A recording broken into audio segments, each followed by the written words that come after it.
Hey, welcome. This is how I prep this garlic I just bought from Costco. First, I'm gonna use this kitchen shear right here. Just smash it and get rid of the skins.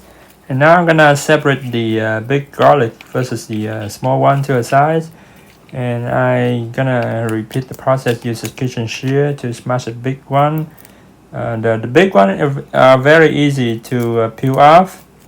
So just take your time to peel up the skin one by one. I know there's a lot of ways on the internet to show you how to peel off this fast. If you know any better way, just leave a comment below. Okay, now I have two big bowls of big one. Remember small ones? I just put everything in the blender and chop it a couple times. The skin will come up by itself. Easy. You don't have to take a lot of time to peel up the small one. The small ones are very hard to peel off.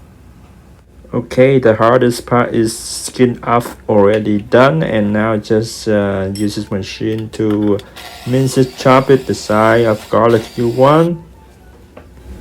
Now I'm gonna put this garlic to my small Ziploc bag. You can use a bigger bag if you have one, but I found this size better.